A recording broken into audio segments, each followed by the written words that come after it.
mutar. Chicos, ¿qué tal? Buen día a todos. Vayan prendiendo sus cámaras. Así nos damos la bienvenida. ¿Cómo andamos? ¿Todo bien? ¿Todo bien usted? ¿Para qué nos vamos a quejar, no?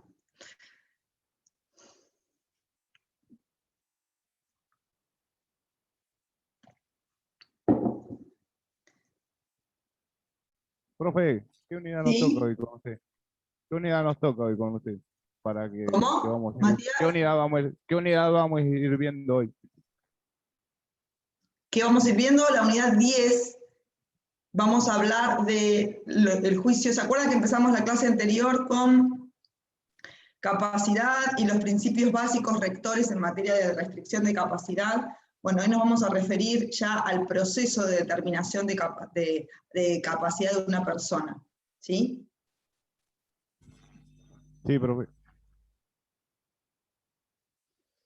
Bueno, creo que estamos muchos, ya todos, pero hay muchos que no tienen la cámara prendida y les voy a volver a reiterar que tienen que hacerlo, que tienen que hacerlo, que los que no lo hagan no están como presentes para nosotros.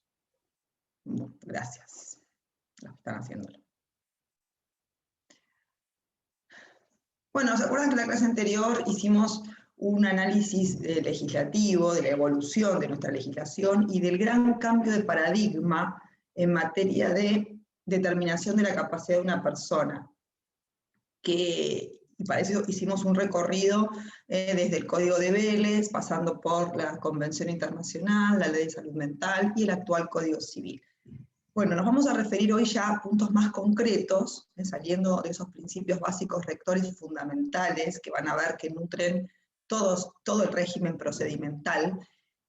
Vamos a ir a temas más concretos relacionados ya con el proceso judicial que tiene que enfrentar cualquier ciudadano a la hora de una restricción en su capacidad jurídica. Recordemos que la capacidad es un requisito presuncional, es decir, todas personas se presumen que tienen la capacidad de ejercicio, nos referimos a esta esfera de la capacidad jurídica, capacidad de ejercer por sí mismos sus actos jurídicos. A partir de los 18 años tienen la capacidad plena, y está el régimen en el caso de los menores de la capacidad progresiva, de el grado de la edad y grado de madurez suficiente, ya saben, los 13, los 16, que son parámetros para determinar ciertos ejercicios de derechos que los tienen que hacer, que los pueden hacer por sí mismos sin representación. Pero aquí nos referimos a sujetos que necesitan de una restricción porque el ejercicio pleno de su capacidad jurídica podría llegar a resultarles inconveniente y colocarlos en una situación de debilidad jurídica. Entonces, esto únicamente puede lograrse a través de un proceso judicial. Entonces vamos a ver cuáles son los requisitos para la determinación de la capacidad. Porque, ¿qué me dice acá? Quiero ver. Yo quiero compartir una pantalla, pero siempre tengo el mismo problema, chicas. Acá, Word. Yo hice un cuadrito que estaba explicativo de la situación, y vamos a ver cuáles son los requisitos básicos de determinación de la capacidad en un proceso judicial. Acá tenemos los 4 elementos que tenemos que tener en cuenta a la hora de la solicitud judicial del pedido de restricción. El primer requisito tiene que ver con la edad de la persona. La edad de la persona. La ley exige que toda persona que va a ser llamada causante en un proceso de determinación de capacidad tenga una edad superior de 13 años en adelante, ¿verdad? 13 años en adelante. ¿Por qué el requisito de esta edad? ¿Qué creen ustedes? ¿Por qué el requisito de esta edad? Y no menor. ¿Qué piensan? ¿Por qué creen ustedes que a una persona menor de 13 años no se le puede restringir la capacidad jurídica? Estuvieron viendo el régimen de los menores de edad, ¿verdad?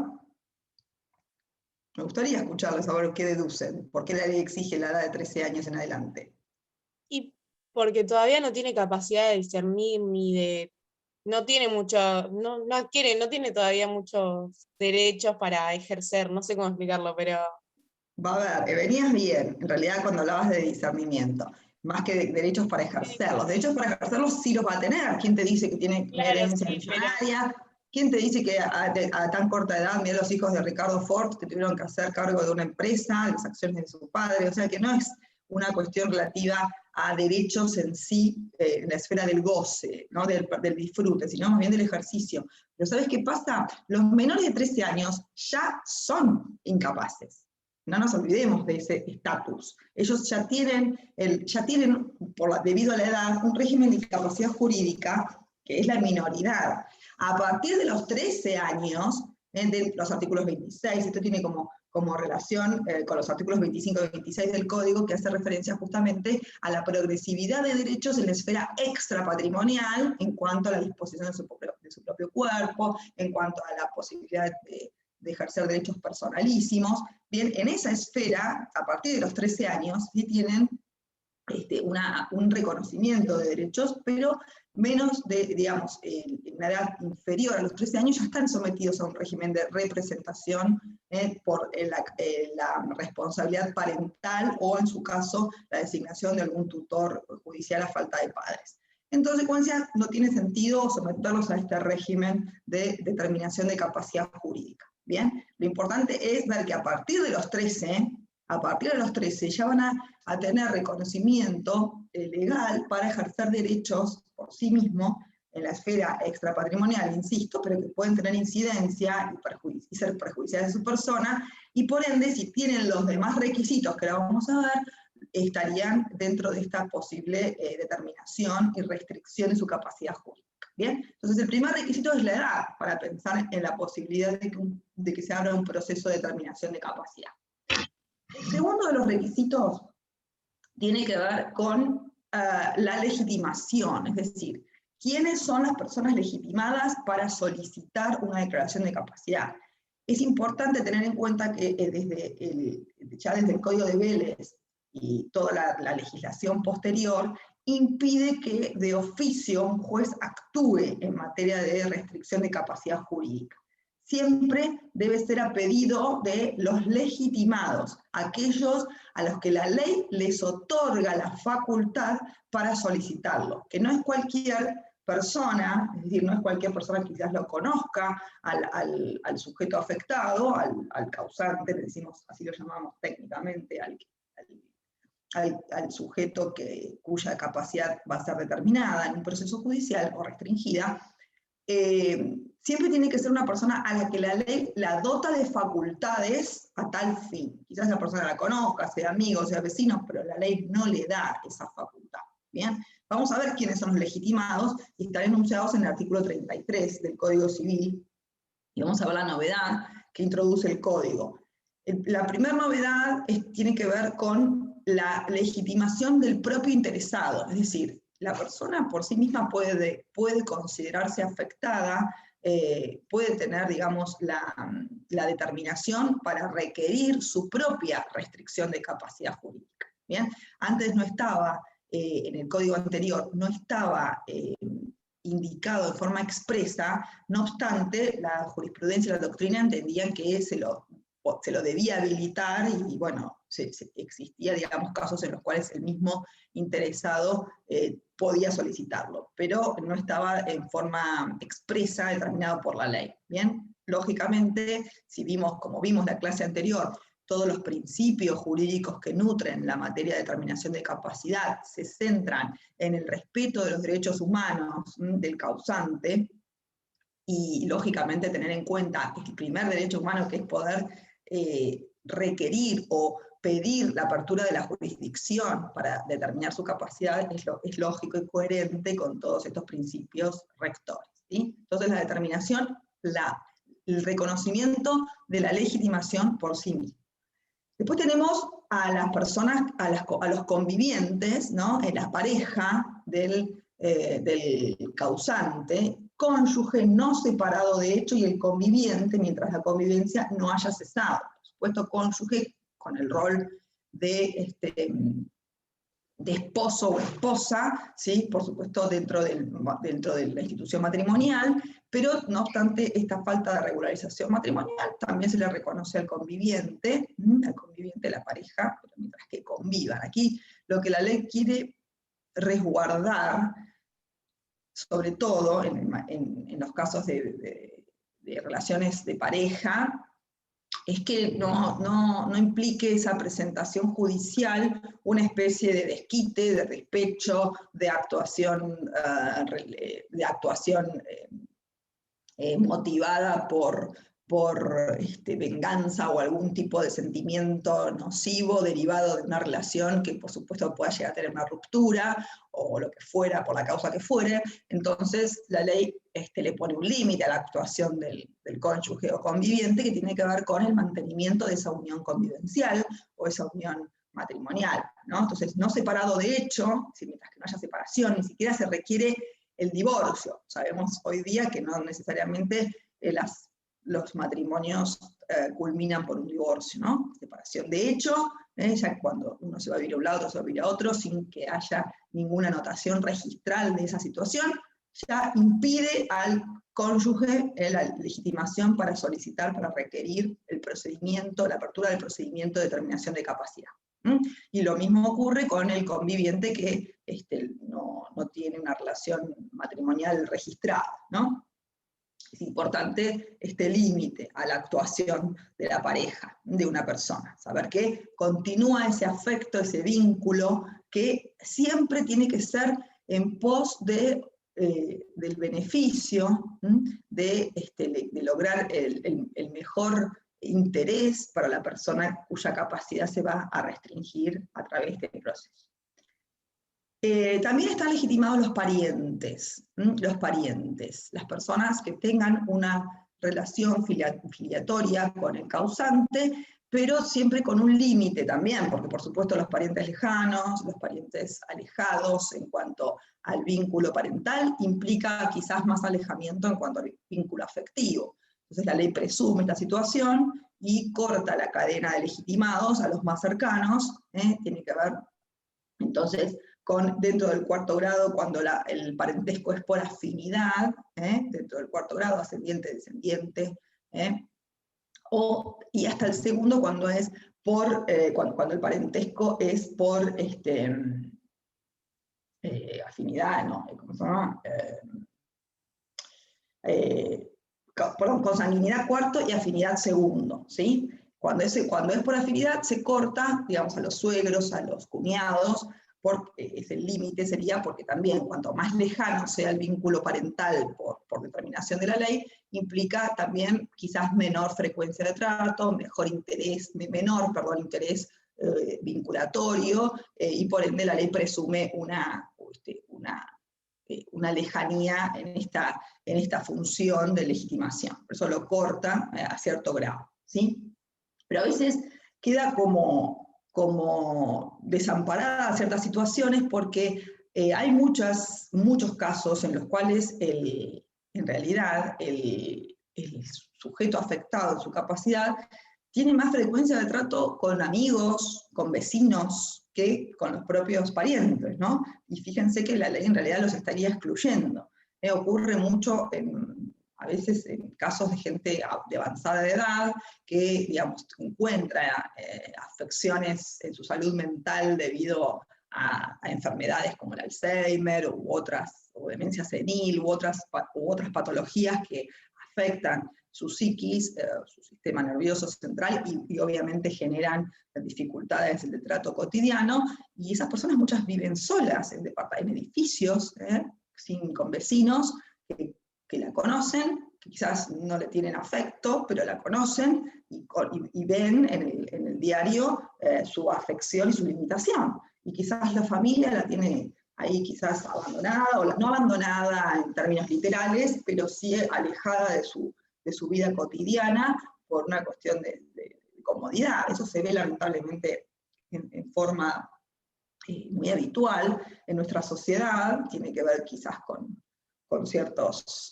exigencias de la vida diaria que hacen quizás que la gente no conviva o que no tenga esa frecuencia de trato con los ancianos o también, aunque no sean ancianos, personas que tienen padecimientos y que no están, digamos, estos sujetos que no tienen la relación parental, no están legitimados por la ley para pedir una declaración de determinación de capacidad. Quizás tienen las mejores intenciones que los parientes. A lo mejor los parientes dicen, ¿para qué le voy a pedir? ¿Para qué me voy a molestar si no tiene plata, no tiene dinero que yo le pueda administrar? Y por desinterés no se ocupan de requerir este tipo de procedimiento. Bueno, para estos casos de gente que tiene cercanía, que tiene habitualidad de trato, pero que está ajena a la posibilidad de accionar por falta de legitimación legal, hay un hueco, que es el último de los incisos, que es la facultad del Ministerio Público, como institución pública, como institución del Estado, para requerir la determinación de capacidad de una persona. Y el Ministerio Público, ¿cómo actúa? Ustedes saben, simplemente es una oficina burocrática que depende del Ministerio Público, es una dependencia del Ministerio Público que es en general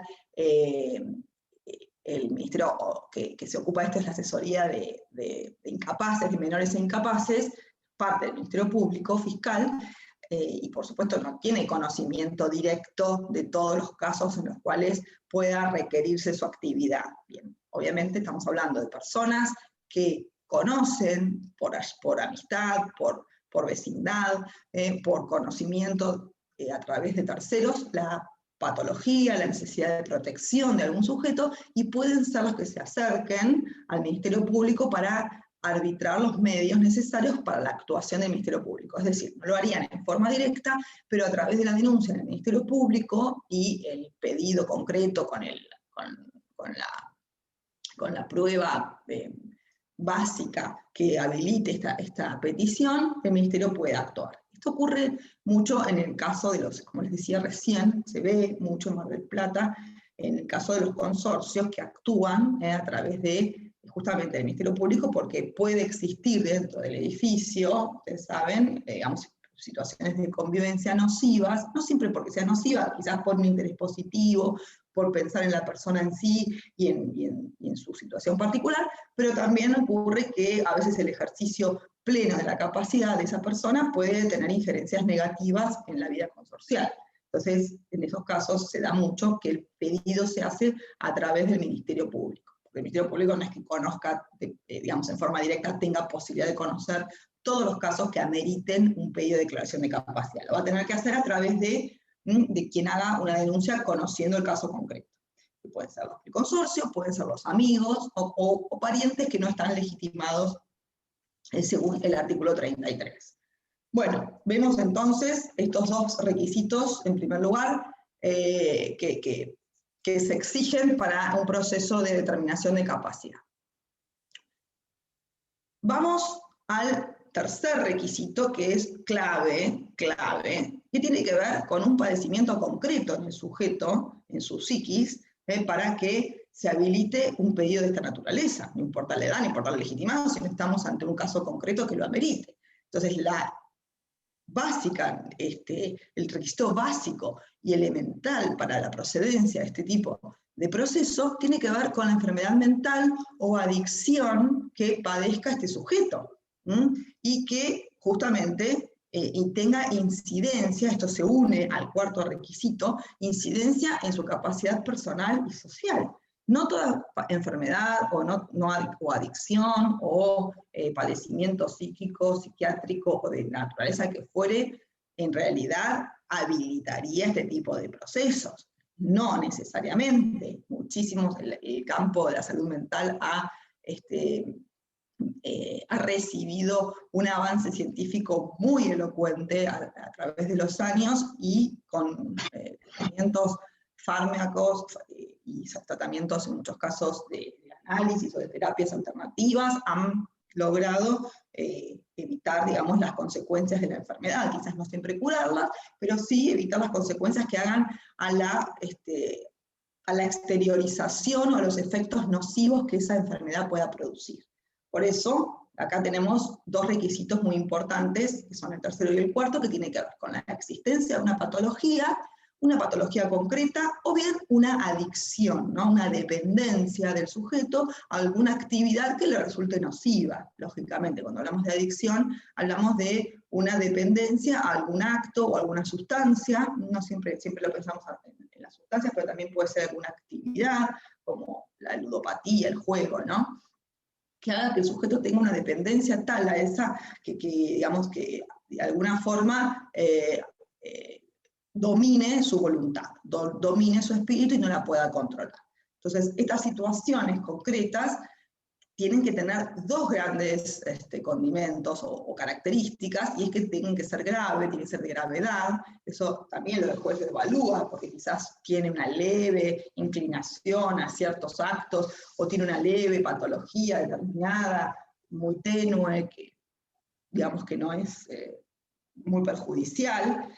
Y además de ser grave, además de ser importante, de ser trascendente, tiene que tener permanencia en el tiempo. Bien, no tiene que ser un gesto aislado o circunstancial, sino que mantenerse en el tiempo. Por eso es importante que se den estas dos características en la patología concreta que el sujeto pueda padecer. Que tenga gravedad, que tenga importancia, que tenga trascendencia, y además que se mantenga en el tiempo. Bien, y que tenga una afección en su capacidad personal y social. Estos son los dos grandes puntos a tener en cuenta para la determinación de la capacidad de la persona. De lo contrario, no estamos ante un caso de determinación de capacidad, si no se dan todos estos requisitos. No estamos quizás en situaciones que puedan regularse de otras formas o en otras circunstancias. Estamos hablando de restringir la capacidad jurídica de una persona, y por ende la ley es exigente a la hora de su determinación. Bueno, vamos a tener los principios. Hasta ahora me están siguiendo bien, ¿no? ¿Me quieren hacer alguna pregunta? Me dicen, dejo de compartir pantalla y los miro, porque ahora tengo muy poquitos. Vamos a ver los principios procesales, que tienen que ver con las reglas procedimentales que se van a presentar en el proceso, en el juicio de determinación de capacidad que se va a elevar al juez. Hemos hablado, lo hemos mencionado en la clase anterior, el tema, aquí estamos en un ámbito que es el procesal, o el de procedimiento. Es ajeno, en principio, es ajeno al Código Civil o al Código de Fondo. Es una facultad delegada a cada provincia por el Estado, por la Constitución Nacional. Le delega a cada provincia la facultad de dictar sus propios códigos de procedimiento. Son los códigos rituales, que hacen a los ritos, a la forma, al proceso, a cómo se lleva a cabo cada procedimiento judicial en cada provincia. Cada código procesal, cada provincia, y la Ciudad Autónoma de Buenos Aires, a través del Código de la Nación Argentina, tiene el Código Procesal de la Nación, Civil y Comercial de la Nación, tienen un sistema procesal propio. Entonces, cada provincia tiene la facultad de disponer cuáles van a ser las reglas de procedimiento, cuáles van a ser las exigencias procesales, cómo se hace una demanda, cómo es la prueba, cuánto es el tiempo de traslado de demanda, etcétera, etcétera. Eso lo dispone cada código provincial. Ahora bien, creo que lo dijimos en la clase anterior, la importancia de que exista cierta coherencia en materia procesal en este tipo de proceso, de determinación de capacidad. Porque son procesos que en definitiva pueden manipularse en cuanto a la determinación de la jurisdicción, a la elección de la jurisdicción. Bueno, el causante no tiene noción de tiempo y espacio, así que mejor, en vez de usar el juez de tal domicilio, que es el domicilio que le corresponde a él, que es la provincia de Buenos Aires, vamos al juez del Chaco o al de Formosa, y que es amigo mío, que lo conozco de no sé dónde, y tiene reglas procesales mucho más fáciles, mucho más sencillas, mucho menos exigentes. Bueno, puede ser que ocurran este tipo de cuestiones, digamos, de procedimiento, que, ustedes saben, no se ayornan quizás todos los códigos de procedimiento con la misma habitualidad. Por eso, el Código de Nación tiene reglas procesales, ¿sí? Tiene reglas procesales básicas. Se inmiscuye de alguna manera el código de fondo en una materia procesal, disponiendo normas básicas de procedimiento. Más allá de las que cada provincia tenga, hay bases uniformes para todo el país, para todo el territorio de la República. Más allá de que cada provincia tenga una jurisdicción determinada, con reglas procedimentales propias, con exigencias determinadas, hay otras que no pueden escapar al conocimiento general. Bien, la primera es la presunción de capacidad. Entonces, siempre cuando hablamos de presunción, cuando hay una presunción, implica que tiene que haber toda una actividad probatoria para hacer caer esa presunción. Entonces, en todo proceso de determinación de capacidad, quienes pretendan la declaración de capacidad de la persona deben convencer al juez con pruebas suficientes que lo lleven a tomar la decisión de restringir la capacidad, porque la ley hace que se presuma la capacidad. Esto implica que la carga de la prueba está en quien solicite la declaración de capacidad. ¿Bien? Quien la solicita debe de convencer al juez. ¿Por qué debe el juez restringir la capacidad jurídica de una persona? Porque el juez tiene que presumir que la persona es capaz. Ese es un principio procesal básico, básico, de la actividad probatoria. La actividad probatoria está a cargo de quien promueva ese proceso. Otro de los principios procesales muy nuevos en el Código Civil, en nuestra provincia, en el Código Procesal de la Provincia de Buenos Aires, ya estaba determinado con anterioridad a la reforma, pero que también hace a este reconocimiento y a este reconocimiento de la individualidad del sujeto, de la necesidad de protección de sus derechos personalísimos y de sus derechos humanos y del centro en cuanto a la protección y protección de su individualidad en el máximo posible, en el máximo de su esplendor, esta exigencia de que haya una intervención personal del causante. En los procesos con anterioridad a esta reforma, este cambio de paradigma que vemos, en muchos procesos judiciales ni siquiera primero estaba legitimado el propio causante para requerir su intervención, ¿no? su restricción, la restricción de su capacidad. Pero más allá de ese no reconocimiento, ni siquiera podía ser oído en el proceso. O sea, toda la prueba se producía sin su intervención. Y aquí tenemos justamente un paradigma completamente diferente, que es hacerlo protagonista del proceso en cuanto a la exigencia de su intervención personal. Por supuesto, en la medida que pueda, ¿no? Porque no todos los casos van a ser de la misma forma, no todos los casos van a ser iguales en cuanto a la posibilidad de actuación. Lógicamente, depende del padecimiento de la enfermedad que tenga, cómo lo habilite para la actuación. Pero justamente para esa graduación e individualización del caso concreto, está esta posibilidad que la ley exige, que es la de los ajustes procedimentales. Bien, es decir, el juez está obligado a ajustar de un modo tal el proceso para amoldarlo a las exigencias o requerimientos del causante, en cuanto a incomodidades edilicias, incomodidades o imposibilidades de comunicación, es decir, desde poner una rampa para que pueda acceder hasta no sé, facilitar la comunicación a través de un sistema de braille, por ejemplo, o de sonorización, o lo que fuera técnico, que desconozco que pueda haber, pero que no ha evolucionado mucho, para lograr esa comunicación. Entonces, el juez está obligado a realizar los ajustes procedimentales que sean necesarios para lograr esta intervención personal, para hacerlo tomar conocimiento del proceso, para hacerlo intervenir. ¿Bien? Y a su vez, el principio de inmediatez, que como yo les decía, ya estaba en el código anterior y que tiene que ver con la cercanía, con que para el juez no sea un simple expediente, una simple carpeta, un número más, sino que sepa que tiene nombre y apellido, que le conozca la cara, que le conozca los gestos, que lo pueda visualizar, que lo pueda entender, porque es la única manera, también en este tipo de procedimientos, la mayoría de los procedimientos judiciales tienen esta característica de falta de cercanía. Bueno, ahora han mejorado mucho con ciertos parámetros de oralidad y de presencialidad, bueno, ahora no en este momento exacto de la pandemia, pero sí toda una postura jurisprudencial tendiente a mayor cercanía en todo tipo de procesos que se denominan de conocimiento, donde el juez debe, no son procesos ejecutivos donde dispone en base a un título, sino que tiene que conocer y valerse de la prueba.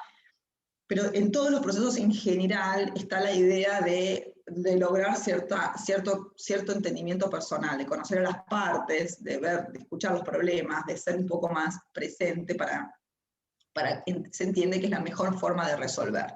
Pero en este proceso especial de determinación de capacidad es una exigencia legal, bien, ya no es una postura propia derivada de un criterio concreto, sino que es una exigencia que deben tener todos los jueces, lograr esa cercanía, conocerlo, por eso la inmediatez, por eso la competencia del juez del domicilio. En todo caso, el juez tendrá que trasladarse a su domicilio si hay alguna imposibilidad física o motriz, pero lograr a través de los ajustes procedimentales esa cercanía, que el juez logre conocerlo.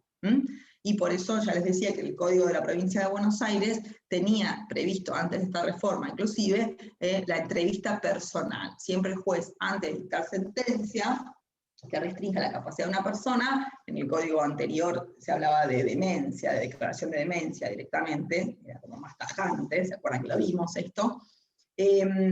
Estaba la exigencia de esa entrevista personal, es decir, que el juez tenga con el causante antes de dictar sentencia, antes de procederse a la restricción de la capacidad, un conocimiento personal, una entrevista personal.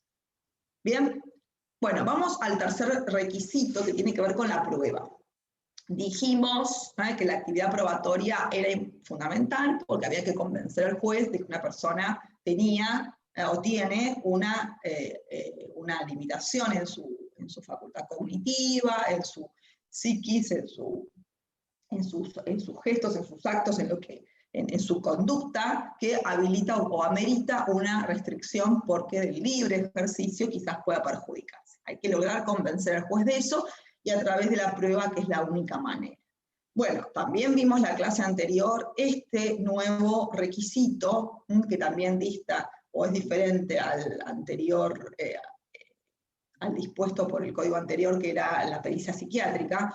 Hoy día se habla de un equipo interdisciplinario que tiene que elaborar un informe, pero basado en los conocimientos de cada una de sus disciplinas. Es decir, no solamente la médica psiquiátrica es la disciplina que siempre fue considerada la disciplina madre para la determinación de la capacidad jurídica de una persona, sino otros tipos de profesionales en el área de salud, lógicamente, pero que no son exclusivamente médicos, porque los médicos psiquiatras lógicamente pueden diagnosticar, son los únicos que pueden diagnosticar una enfermedad, son los únicos que la pueden diagnosticar y la pueden medicar, pero más allá de ese diagnóstico, que antes era la única exigencia, no nos olvidemos el requisito anterior que tenía que ver, cuando hablábamos de la afectación de su capacidad personal y social, ¿no? O sea, cómo esa enfermedad incide en su persona y en su intervinculación con otros.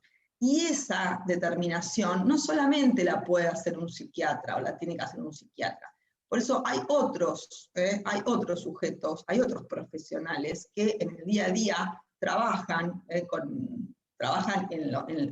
el ámbito de la rehabilitación, de la resocialización, y que apoyo terapéutico, por eso terapistas ocupacionales, kinesiólogos, hay otro tipo de enfermeros, o sea, otro tipo de profesionales que es necesario que se expresen, que evalúen el caso, para justamente no encasillar una enfermedad en un caso generalizado, o sea, no generalizar una enfermedad o un diagnóstico, que lógicamente tendrá, como todo diagnóstico, una lógica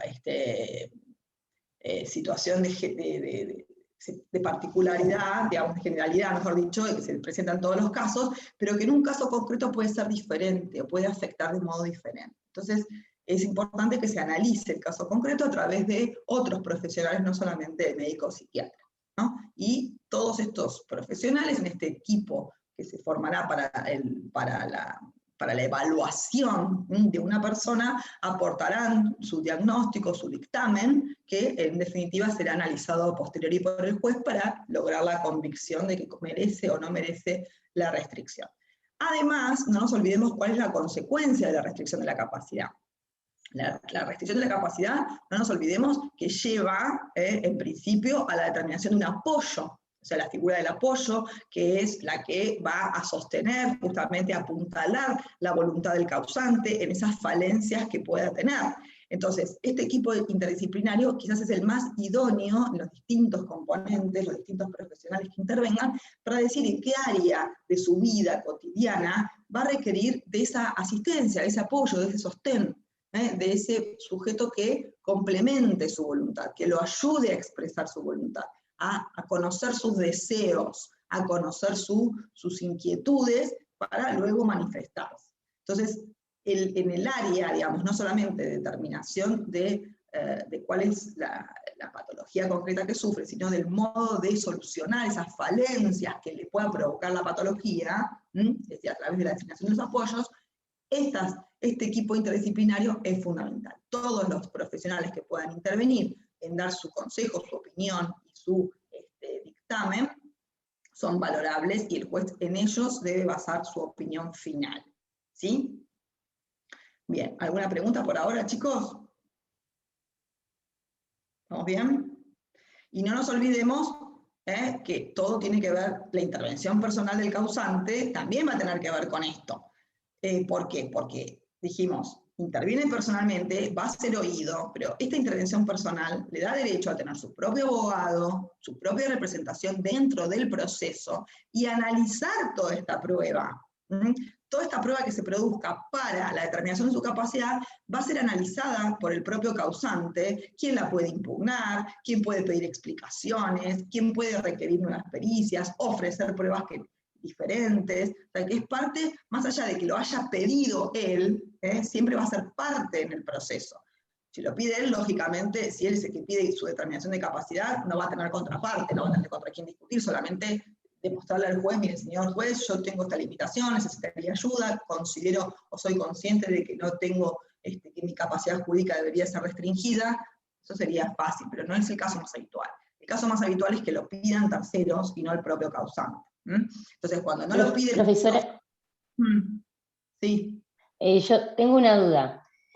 Por ejemplo, cuando vienen padres a pedirte ayuda para internar a su hijo que es mayor de edad, que está, digamos, con problemas psiquiátricos.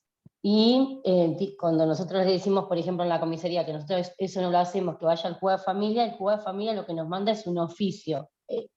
¿Por qué actúa el juez de familia como oficio? Eso es lo que quería saber. En situaciones Primero, así que los... Por el padre, como vos trabajás en una comisaría, y va la gente a hablar va directamente, bueno, que no es competente una comisaría, en primer lugar, no sé qué te dice el oficio del juez. El competente siempre va a ser el juez, la policía en todo caso actúa como órgano de fuerza para imponer una autoridad a través del oficio que lo ordena, ¿entendés? Bien. El juez va a ser el único que lo ordene. Ahora vos me estás hablando de la internación, que ya es otra cuestión. Sí. Porque la internación es una medida de fuerza, en este caso sería una internación involuntaria, que es consecuencia de un proceso o independiente de un proceso. No siempre la internación de una persona implica una restricción en su capacidad jurídica, ¿sí? Porque es una medida de fuerza, para siempre tiene que estar dispuesta en beneficio e interés superior del sujeto para evitar su peligrosidad, para que se dañe a sí mismo, para que dañe a terceros debido a su enfermedad, pero no siempre la internación requiere de una restricción de su capacidad, sino sí va a ser en este caso una restricción de su voluntad, pues si es involuntaria la internación, por supuesto no va a permitirla al sujeto, pero puede ser requerida, puede ser, siempre tiene que partir de una decisión médica. Es el médico, son los médicos los que determinan que una persona requiere internación. Bien, Después, lo que bien. en estos casos, acá cambió el procedimiento de acuerdo al régimen anterior, donde el juez disponía la internación.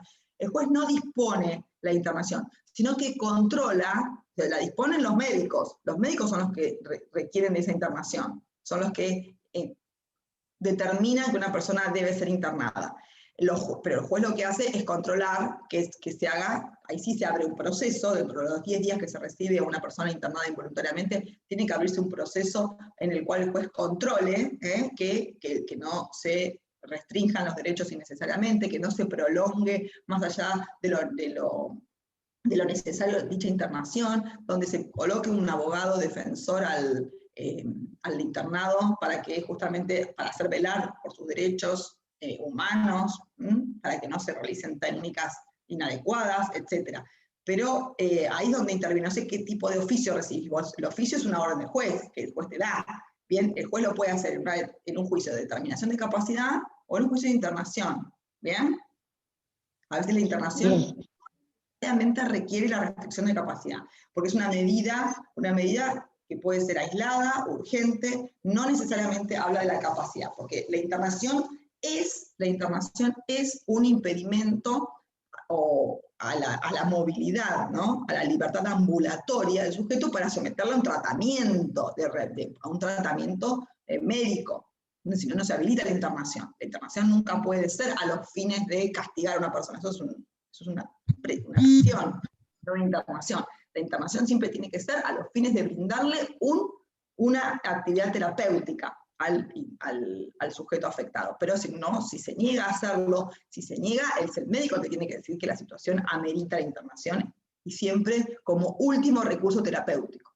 La internación es un recurso terapéutico, no es una sanción. ¿Sí? ¿Bien? Bien, sí, gracias. Y lógicamente la autoridad policial no puede intervenir, salvo para evitar un delito flagrante, ¿verdad? Pero no para inmiscuirse en cuestiones relativas a la salud.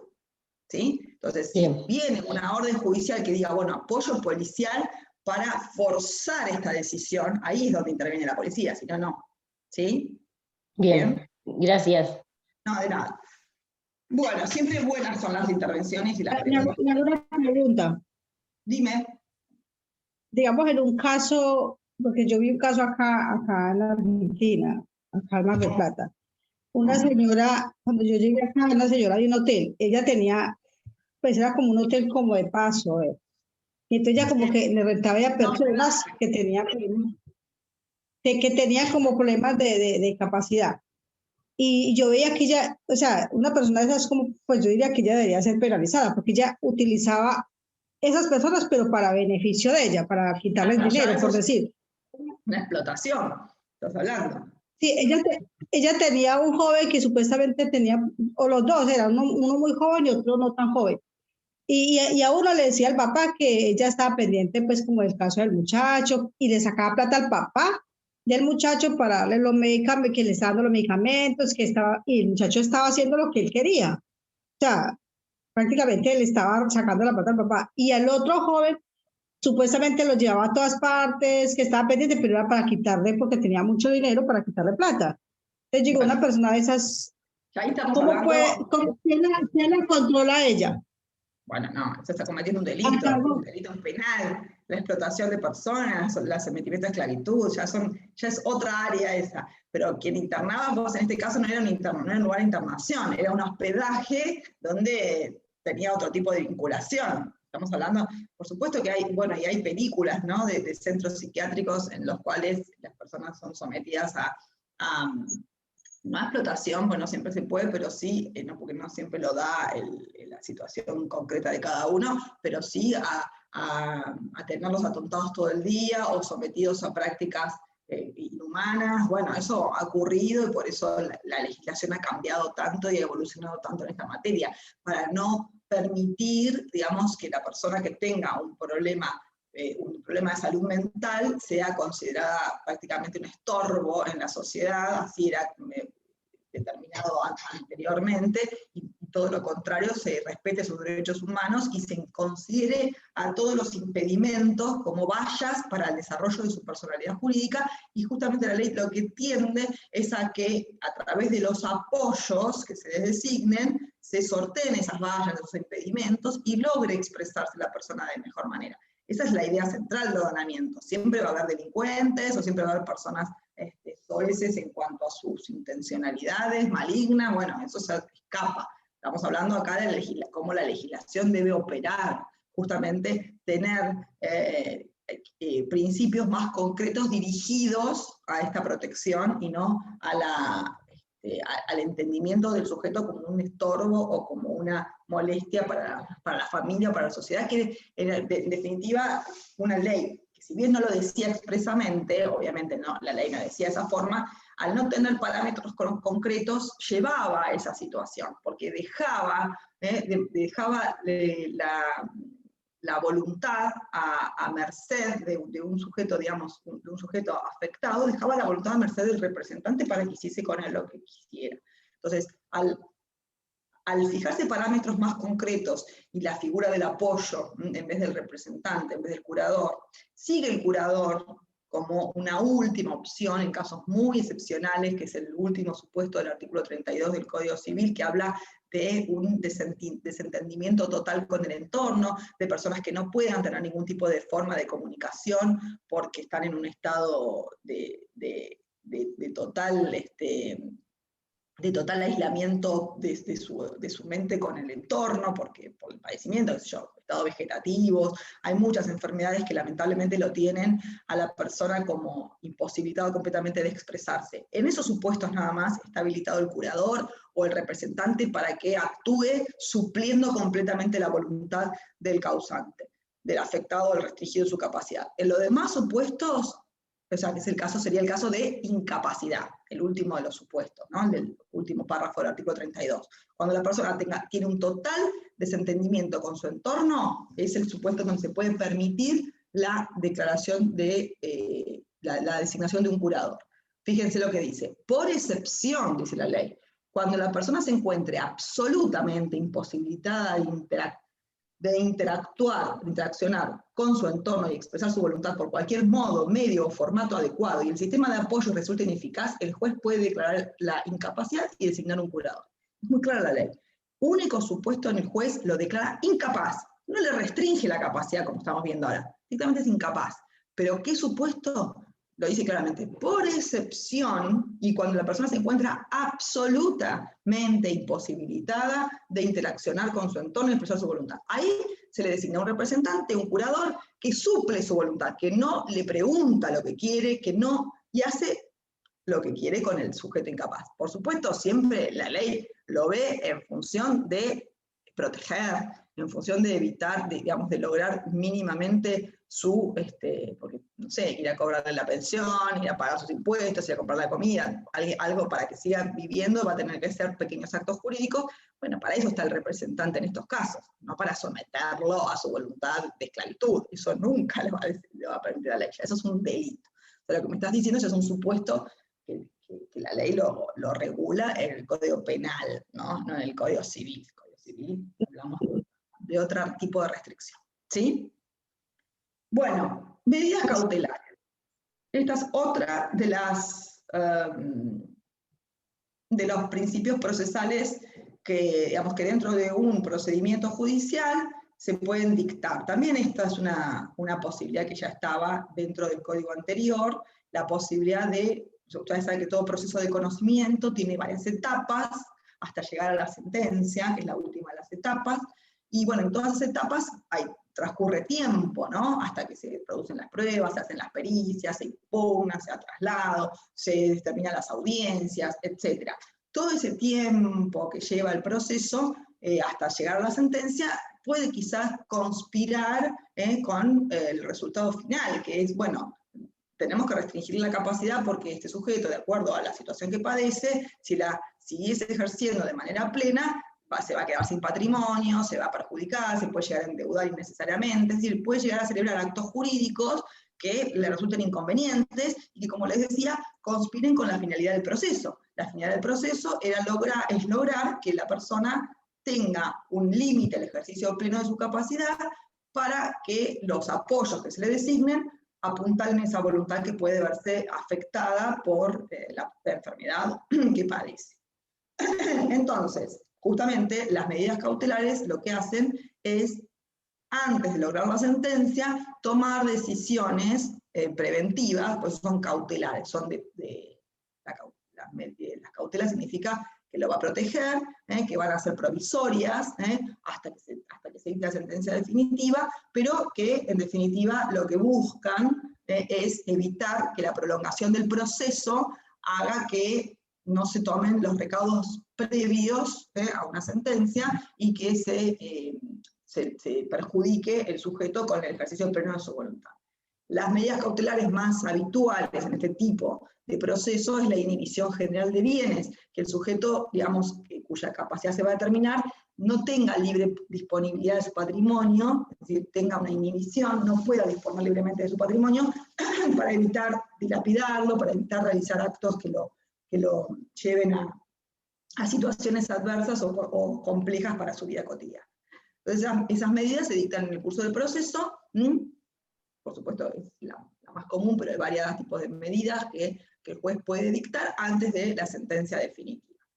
Y otra cuestión también novedosa, que creo que algo hablamos en la clase anterior, tiene que ver con el tipo de sentencia, cómo es la sentencia que se va a dictar. Es una sentencia individualizada, personalizada, teniendo en cuenta qué cuestiones concretas que le afecten al sujeto del pleno uso de su capacidad. Bueno, de acuerdo a la patología que padece y el dictamen de todos los profesionales que intervinieron, el juez concluye que hay determinados actos jurídicos que si celebrara el sujeto por sí mismo resultarían perjudiciales. Comprar, vender, donar, bueno, actos de disposición generalmente, actos concretos que puedan afectar su personalidad individual, no sé, contraer matrimonio, donar órganos en vida, ¿qué otra cosa puede ser? Adoptar hijos, es decir, el juez va a evaluar qué tipo de actos jurídicos, de acuerdo a su situación personal, le resultaría perjudicial celebrarlos por sí mismo y sin la concurrencia del apoyo. Y todos esos actos deben estar expresados de manera concreta en la sentencia. Fíjense el artículo 37 del Código Civil, 37 y 38 del Código Civil establece las pautas de la sentencia. Y dice que la sentencia debe pronunciar sobre los siguientes aspectos vinculados a la persona en cuyo interés se sigue el proceso. Por supuesto, lo primero que tiene que hacer el juez es saber qué diagnóstico tiene el sujeto, el causante, cuál es el diagnóstico médico, cuál es en realidad la enfermedad descripta por los profesionales y cuál es el pronóstico de esa enfermedad. Es decir, proyectar en el tiempo cómo esa enfermedad qué incidencia puede tener, qué posibilidad de cura, qué posibilidad de tratamiento, qué posibilidad de limitación personal le puede implicar. Tiene que establecer la época en la cual se manifestó esa enfermedad, determinar el momento a partir del cual se fue viendo, porque eso va a tener importancia para ver, más allá de cuando se dictó la sentencia, cuándo fue que se dictó la sentencia, la enfermedad lógicamente seguramente fue con anterioridad. Y esto va a servir poder determinar la época en la que la enfermedad se manifestó, evaluar los actos que haya realizado antes de la sentencia. Pues lo vamos a ver esto, porque los actos que realizó antes de la sentencia, ¿cómo son? ¿Cómo se califica? Esto lo vamos a ver después. Entonces, la época en que la enfermedad se pudo haber manifestado es importante que esté determinada en la sentencia, que es esta norma individual, como les decía, personalizada, que afecta al sujeto. También tiene que enumerar en esa sentencia que se dicta con qué recursos, qué herramientas cuenta esta persona en su entorno cotidiano. Tiene que evaluar, o mejor dicho, determinar y detallar los recursos personales patrimoniales, familiares que él tiene, cuál es la vinculación, cómo está compuesto su patrimonio, si tiene solvencia, no tiene solvencia, si tiene recursos materiales para subsistir, si depende de otros, qué dependencia familiar tiene, si tiene personas que lo puedan ayudar, cuál es el entorno habitual con el que se encuentra. Y por supuesto va a tener que determinar el régimen de protección, porque la restricción de la capacidad, con el detalle de los actos que se van a encontrar restringidos, van acompañados de la designación del apoyo, o excepcionalmente, como vimos en el artículo 32, última parte, del curador, excepcionalmente. Pero siempre va a ser él o los apoyos, porque depende las restricciones que el juez disponga, quizás puede ser más de una persona la que haga a su asistencia, como les decía, esa función del apoyo que es la de apuntalar su voluntad, porque la voluntad del sujeto va a tener una restricción, pero justamente el apoyo lo que va a hacer es complementarla, ayudarlo a tomar las decisiones más convenientes a su vida cotidiana, ¿sí? Como decía un autor por ahí, que me gustó esta metáfora, el apoyo es como un traje a medida, es como un traje a medida, por eso es individualizado, hay que tener en cuenta el sujeto en sí, sus particularidades, sus necesidades, sus potencialidades concretas para qué sujeto sería el adecuado para acompañarlo en este proceso. Y fíjense que también le da una pauta al juez la ley, una pauta muy concreta a la hora de restringir su capacidad, que dice de que debe promover la mayor autonomía posible. Eso no podemos apartarnos de ese principio básico. Entonces, por supuesto que esta sentencia debe estar basada, fundada en el dictamen del equipo interdisciplinario, que es la prueba a la que nos referíamos en el punto 3. ¿Sí?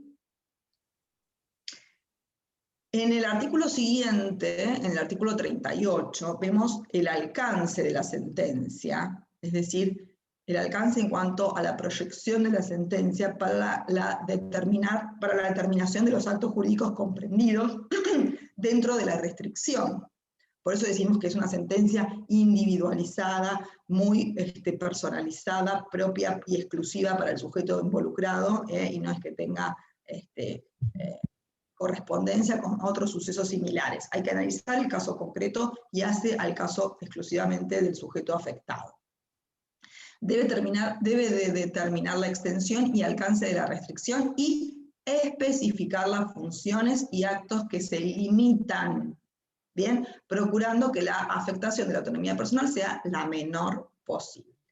Y después tenemos la designación de los apoyos. En la sentencia se restringen, se determinan cuáles van a ser los actos restringidos para el sujeto y el apoyo consecuente que va a funcionar para sostener esa carencia o esa restricción. ¿Sí? Bien. Esta sentencia tiene una gran particularidad, que lo hablamos en la clase pasada, que era su posibilidad de revisión, ¿sí? Y la revisión de la sentencia, más allá de la posibilidad de apelación a un órgano superior, es por el mismo juez. El mismo juez no debe quedarse encasillado en que en tal momento y dictó tal norma individual que es la sentencia, sino analizar con el paso del tiempo cómo pudo haber evolucionado esa enfermedad, cómo pudo haber cambiado la situación personal del sujeto, y para esto lo dispone expresamente el artículo 40, si siguen la norma, que establece que la revisión de la sentencia puede tener lugar en cualquier momento a instancia del interesado, es decir, el propio interesado puede pedir, mire, señor juez, yo en esto evolucioné, hice tal tratamiento, ya este acto jurídico que usted acá me puso, que yo no tenía restringido, fíjese que yo ya lo puedo hacer por mí, perfecto, el juez lo puede evaluar y excluir de la restricción anterior, ¿bien? Pero el juez siempre tiene el deber de hacerlo cada 3 años. ¿Sí? Siempre en base a nuevos dictámenes interdisciplinarios y obviamente respetando este principio de inmediatez y esta intervención personal del interesado, siempre.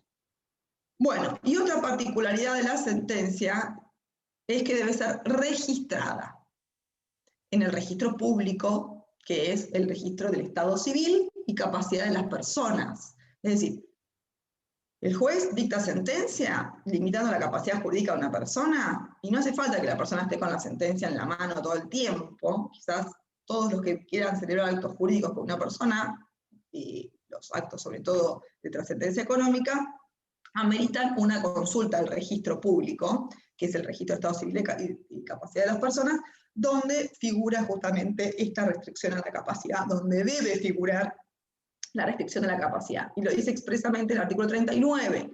La sentencia debe ser inscrita en el registro de Estado Civil y Capacidad de las Personas y se debe dejar constancia al margen del acta de nacimiento. Es lo que se denomina nota marginal. O sea, en el acta de nacimiento, en el libro de nacimiento de cada una de las personas, hay anotaciones marginales, entre ellas ahí donde consta que nació, que se casó, que se divorció, también si tiene alguna restricción a su capacidad jurídica, ¿sí? Estableciendo justamente los datos del proceso donde esta determinación o esa limitación se dispuso. Es importante esta exigencia de registración porque es justamente lo que hace a lo que se llama oponibilidad a terceros. Es decir, a partir de su publicación, de su inscripción en el registro, nadie puede desconocer que está la sentencia dictada. Entonces nadie puede desconocer que la persona con quien está contratando tiene una restricción a su capacidad. ¿Bien? Por eso es importante esta registración. ¿Vamos bien? Ahora vamos a ver la importancia, sobre todo en cuanto al régimen de los actos jurídicos, que es lo que vamos a ver ahora. ¿Alguna pregunta me quieren hacer, chicos? Este es el último de los cuadritos y ya terminamos. Me interesa esto que tengan en cuenta. Son términos que vamos a ver ahora un poco complicados todavía para ustedes, para conocerlos, porque, bueno, vamos a hablar mucho más adelante, cuando termine el programa de estudio de la nulidad, pero bueno, vayan familiarizándose con ciertos conceptos. La idea es que nos familiaricemos con ciertos conceptos, aunque no entendamos bien lo que significan, porque lo vamos a ver en otra etapa de la materia, pero sí vayan incorporándolos. ¿Qué pasa con los actos jurídicos que se celebran? Estamos hablando de una persona cuya capacidad se ha restringido, ¿no? Entonces, ¿qué pasa con los actos jurídicos que celebra esa persona? Y hay que tener en cuenta distintos momentos, ¿no? Distintos momentos. ¿Qué pasa si esos actos que celebra son con posterioridad a la registración de la sentencia? Por eso les decía que la registración, esa inscripción de la sentencia en el registro de las personas, es fundamental, es un paso fundamental para justamente marcar el conocimiento o la oponibilidad, es decir, que tenga efectos frente a terceros, eso es lo que significa la oponibilidad, que una decisión judicial sea oponible, tenga efectos respecto a terceros, a partir de la inscripción es donde logra tener esos efectos, porque es conocida, porque puede ser conocida por cualquier persona que desee contratar con alguien que tuvo una restricción a su capacidad. Esa publicidad de la sentencia que se hace a través de la registración, digamos, impide a una persona invocar buena fe. Decir, ay, yo no sabía que esta persona tenía esta limitación en su capacidad, e igual le compré el auto. Se lo compré a 2 mangos, la verdad el auto re barato, yo que sabía que la persona tenía una incapacidad jurídica. Yo se lo compré, soy de buena fe, no parecía, estaba parecía una persona muy inteligente, muy despierta, nunca pensé que tenía una limitación de capacidad. Bueno, si está inscripta la sentencia, jamás podría alegar un contratante, un cocontratante que se denomina tercero en este caso, una persona ajena al proceso de capacidad, no podría desconocer justamente el carácter la restricción a su capacidad jurídica de la persona con la que está contratando. ¿Por qué? Porque justamente está la inscripción de la sentencia. La publicidad de la sentencia justamente hace a la buena fe del cocontratante, ¿sí? Por ende, todo acto jurídico que realice la persona cuya capacidad se encuentra restringida con posterioridad a la restricción de la sentencia, tiene este carácter nulo. Sí. ¿Quién me preguntaba? Yo, Miller. Decime. Que en un caso de esos lo que se hace sería un acto nulo. Justamente. La nulidad, como les decía, es una sanción legal. Ustedes, este instituto lo van a tratar más adelante, al final prácticamente de la materia. Vamos a ver este tema, por eso les decía que quizás ahora se complejice entender un poco cómo funciona, pero sepan que la nulidad es una sanción que priva al acto de efecto alguno. Es decir, ese acto que se celebró no va a tener efectos, porque justamente la ley así lo dispone. Las nulidades son sanciones legales, es la ley la que dice cuando un acto es nulo.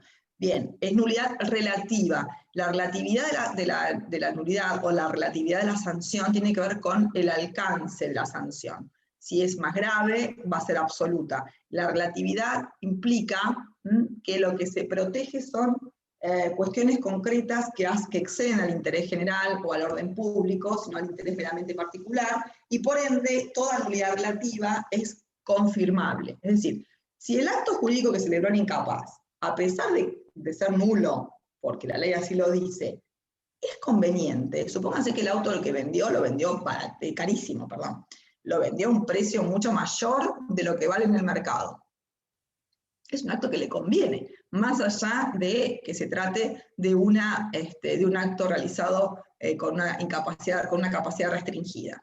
Y la ley, como no nos olvidemos nunca, que el motivo de la ley es proteger a la persona cuya restricción de capacidad se determina. Entonces, si es para protegerlo y el acto le conviene, la nulidad no tiene sentido. Por eso es relativa, por eso se puede pedir la confirmación del acto, ¿sí? Y siempre es en interés del propio afectado, ¿sí? Entonces, pero en principio tener en cuenta que generalmente no ocurre eso, generalmente los actos que celebra no son... Voy a abrir la ventana, disculpen, que hace mucho calor. Voy a aprovechar. Me está dando el sol por acá, está matando. Ahí está, voy a abrir la ventana y aire. Entonces, como está dispuesto al interés personal de la persona, del sujeto cuya capacidad se restringe, a lo mejor le conviene y lo puede evitar esa nulidad. Pero en principio justamente está dispuesta la ley, dispone la ley que sea el acto nulo porque lo normal o habitual es que resulten actos que no son convenientes a sus intereses, los que celebren. Bien, entonces con posterioridad al acto, si el acto lo celebra por sí, sin la asistencia del apoyo, no nos olvidemos que aquí justamente se le designa un apoyo, no es que no puede celebrar actos, sí los puede celebrar con la asistencia correspondiente, que es la de su apoyo, ¿sí? Si lo hace sin la asistencia correspondiente, entonces el acto es nulo, de nulidad relativa. Esto es con posterioridad. Ahora, ¿qué pasa con los actos anteriores al registro de la sentencia? Porque la sentencia se pudo haber dictado, se dictó sentencia, se determinó la incapacidad jurídica de una persona, pero no se llegó a registrar. Y el acto, porque esos son trámites procesales que llevan tiempo, que a veces se dilatan un poquito, que paró el organismo, que no llegó el oficio, que no sé qué, puede pasar. Entonces hay un periodo en el cual, por más que se dictó la sentencia, no llegó a registrarse. Bueno, o no llegó a dictarse la sentencia, está en el proceso, no se dictó sentencia, y la persona después se dictó la sentencia, pero estaba en el pleno proceso. ¿Qué pasa en esos casos donde todavía no hay publicidad? Es decir, la gente que contrata con el sujeto cuya capacidad se encuentra restringida no conoce, no tiene forma de conocer porque no está registrada la sentencia.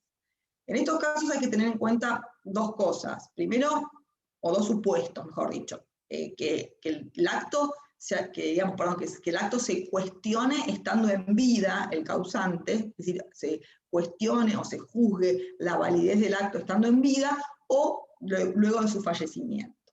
Cuando hablamos de que la persona aún se encuentra con vida y qué pasa con ese acto, cuál es el carácter del acto, en principio estamos frente a un acto que es válido.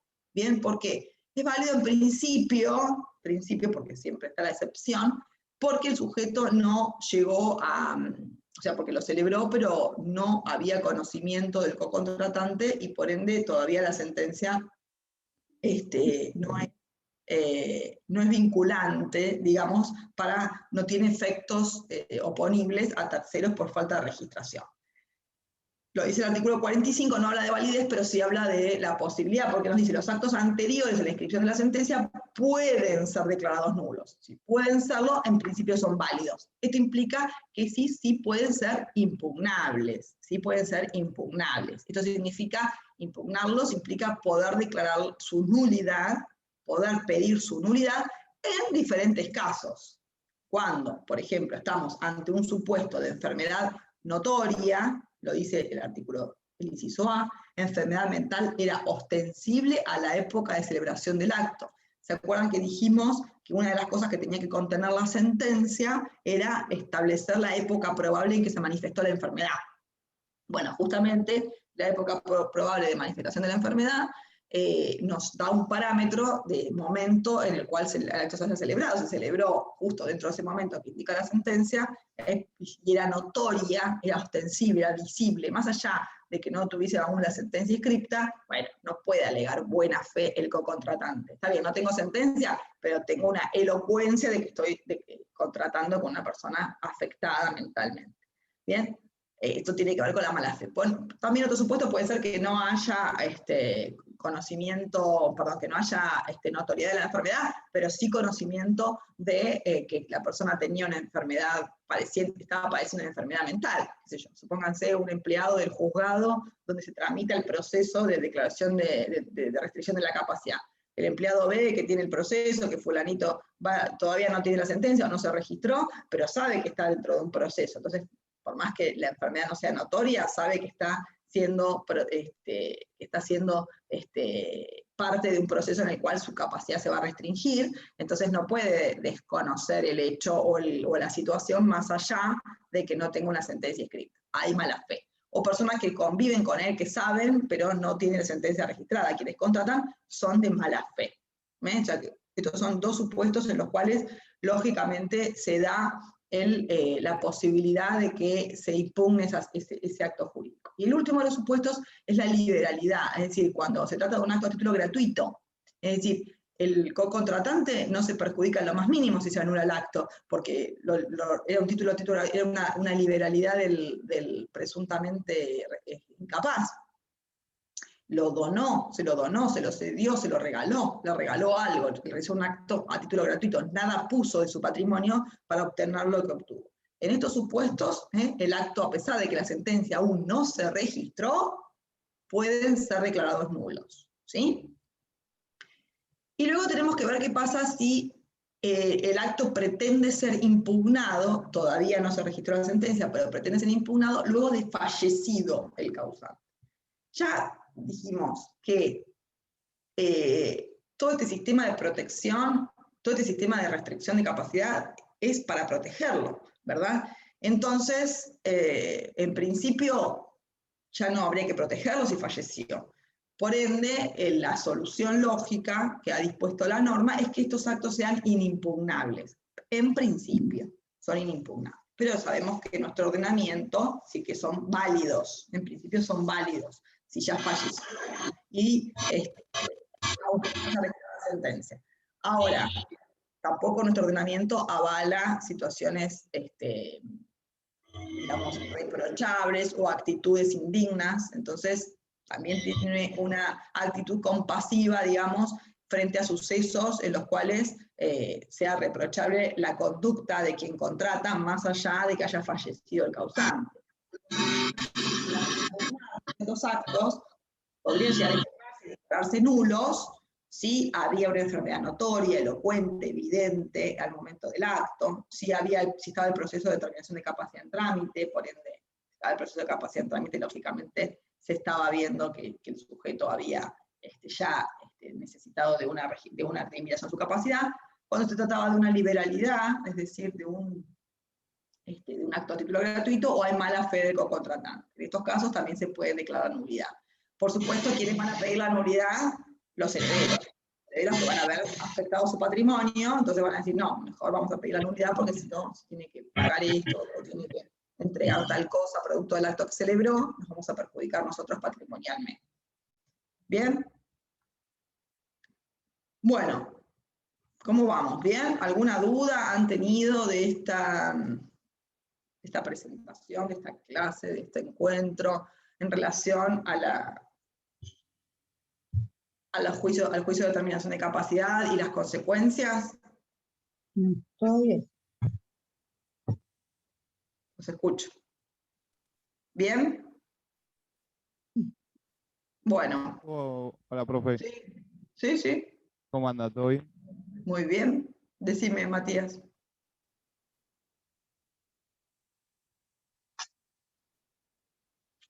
Yo no escucho. Ahí, a ver, no te escucho. ¿Estás muteado o no? ¿Los demás escuchan? No. No, no se escucha. No te estamos No, no se escuchando. A ver ahí. Hola. Ahora sí, profe. Hola. Sí, dale. No, que mientras quedaba dando la clase se me generó una duda. ¿Qué pasaría Dime. si yo, de buena fe, le compro un auto a una persona que generó una compraventa de un automóvil con una persona que es incapaz? Porque yo no sé, que ahí se generaría como un pequeño conflicto, ¿no? Bueno, es que el conflicto va a tener que ver para determinar la validez del acto, si la sentencia estaba registrada o no. Y la mala fe, más allá de tu conocimiento o no, acá se llama mala fe, la mala fe diligencia, o la buena fe diligencia, perdón. ¿Se acuerdan cuando hablábamos de los principios del ejercicio, de los límites del ejercicio de los derechos, y hablábamos de la buena fe? La buena fe creencia es una cosa, pero también la diligente, digamos, también tiene que ser diligente y consecuente, es decir, simplemente no sé, pero si yo arbitré los medios y vi que, no sé, que consulté el registro de las personas y vi que había una restricción de capacidad, no puedo invocar buena fe, nunca. El acto es nulo. El acto es nulo porque, salvo que beneficie, como te digo, salvo que beneficie al sujeto afectado en su capacidad, y no va a pedir la nulidad porque es relativa, y lo confirmaría el acto. Pero si no, el acto es nulo más allá de tu supuesta buena fe, porque para la ley, si estaba registrada la sentencia, no hay buena fe. ¿Bien? No, pero tal vez no me expliqué bien. A ver, le pregunto de nuevo porque por ahí que... A ver, hay una persona que le compra un auto a alguien incapaz y esa persona lo vende a otro. Ah, ese es el tercero. Claro, el Bueno, no, tercero. eso ya lo van a ver con nulidades. Cuando veamos Bueno. nulidades, el tercero subadquirente de buena fe y título oneroso, tercer subadquirente corta digamos, el alcance de la nulidad. ¿Bien? Y él no le llega la nulidad al tercero. Si es de buena fe y título, sí, ahí ya no. Bueno, A gracias ella no. Pero ese es un supuesto que vamos a ver más adelante, cuando veamos nulidades. Gracias. ¿O alguna otra duda o inquietud que les pueda aprovechar en estos minutitos? Pero ahí había... Ah, mira, acá me están recomendando que tome agua. Bueno, chicos, entonces nos vemos en la próxima clase, el miércoles que viene, si Dios quiere. Gracias, profe. Chao. Buen fin de todos. Chau, chau. Chao. Profe, la última, Chao, no nos lo vemos. molesto más. Gracias. ¿Qué? La última pregunta. Tengo Sí, por un favor.